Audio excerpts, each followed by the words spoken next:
आम का फल पक जाने पर उसका छिलका फेंक दिया जाता है और उस आम के फल को बढ़िया सुंदर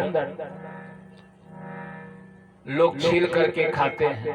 लेकिन यह जो वेद रूपी कल्प वृक्ष का सुमधुर ज्ञान रूपी जो ये फल है, रसज्ञ रसों से भरा हुआ, न इसका छिलका त्याज्य है, न इसकी गुठली फेंकने लायक है। आम का तो गुठली भी हम फेंक देते हैं। अच्छा, जैसे कोई आपको बढ़िया गर्मी पड़ रही हो, चैत वैशाख का महीना हो और बढ़िया सुंदर एक गिलास बढ़िया आम रस बना करके आपको दे दे तो गट गट गट गट पी जाओगे आप। और उसमें कहीं बर्फ पड़ा हुआ है, किशमिश है, बढ़िया सुंदर जो है सुंदर बादाम का बुरादा पड़ा हुआ है, तो आप कहोगे बढ़िया आनंद आ गया, मजा आ गया।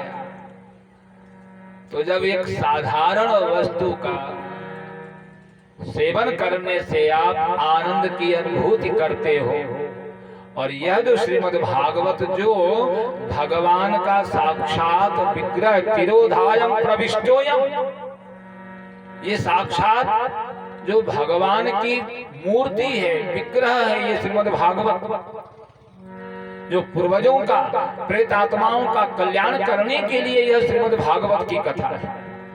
और इस कथा को सुखदेव जी सुनाते हैं किसको? परीक्षित को। और परीक्षित के सहारे, परीक्षित के बहाने संसार के लोगों का उद्धार हुआ है, कल्याण हुआ है। तो ये कथा सुनाने लगे, कहा इस अमृत रस का पान करते रहे हे भाग्यवानों। ये स्वर्ग और ब्रह्मलोक, ब्रह्मलोक की तो बात क्या, ये कैलाश तथा वैकुंठ में भी यहाँ अमृत रस सुलभ नहीं है, ये दुर्लभ है।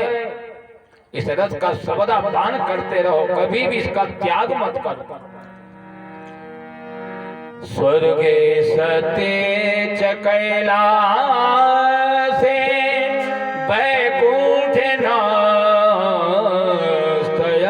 रसः अतः पिबन्तु सद्भाग्य मामुञ्चतु कहिर्चित्। सुखदेव जी भागवत की महिमा का उद्घोष कर ही रहे थे, तब तक दिव्य मूर्ति भगवान प्रहलाद आदि भक्तों के साथ सभा मध्यम में प्रकट हो गए। और भगवान का दर्शन पाते ही सारी भक्त मंडली आनंद विभोर हो गई। अब क्या कहना, नारद जी ने भक्ति का भगवान का प्रीत पूर्वक पूजन कर सिंहासन पर बिठाया और भक्त मंडली वीणा ताल मृदंग आदि वाद्यों की सुमधुर ध्वनि के साथ कीर्तन करती हुई नाचने लगी। जय जयकार की ध्वनि से वह पृथ्वी गुंजायमान हो गई, अमृत का सागर उमड़ पड़ा। भक्तवृंद आप लोग अभिष्ट वर मांगे। सब भक्तों ने एक स्वर से कहा, हे भगवान आप इस सप्ताह कथा में ही विराजमान रहे। इसी प्रकार प्रकट होकर के आप भक्तों का मनोरथ पूर्ण किया करें। और भगवान फिर भक्त वत्सल तथास्तु कह करके और सबके हृदय में विराजमान हो गए। नारद जी तो ब्रह्मलोक चले गए। सूत जी कहते हैं कि हे सौनकादि ऋषियों, मनुष्य शरीर पा करके जिसने भागवत का श्रवण नहीं किया उसका तो जीवन धारण करना व्यर्थ है। भागवत का यह डिमडिम घोष है। 7 दिनों तक जिसने भी यह भागवत की कथा श्रवण कर लिया व्यक्ति ने, तो ये विश्वास के साथ अगर आप कथा सुनते हैं छल कपट को त्याग करके, तो भगवान आपको कभी भी नरक में जाने नहीं देंगे। अंतिम समय में भागवत की कृपा से साक्षात विमान आता है और उस पर बैठ करके वो व्यक्ति इस संसार सागर से पार हो जाता है। संसार सिंधु परिपातितानां क्षेमाय वै भागवतम प्रगर्जति।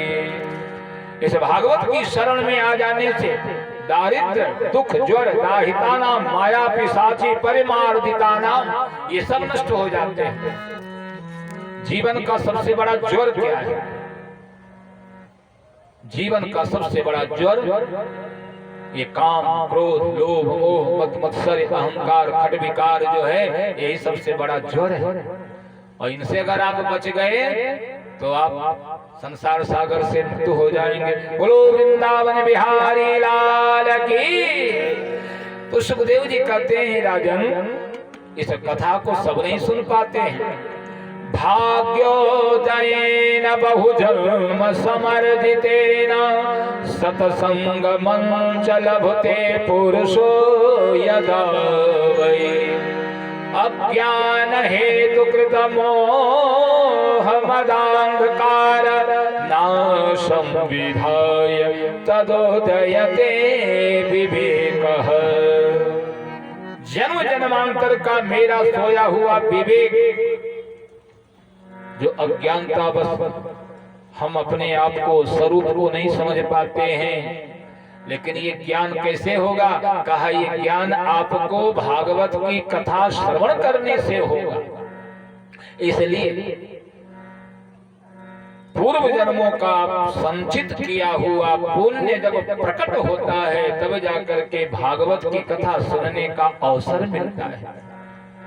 इसलिए जब सुखदेव जी आए और सुखदेव जी के सामने परीक्षित जी ने कहा, गुरुदेव आप मेरा उद्धार करो, मेरा कल्याण करो, क्योंकि इस संसार रूपी सागर से मैं कैसे पार हो पाऊंगा, इसके लिए आप ही एक हमारे रक्षक हैं।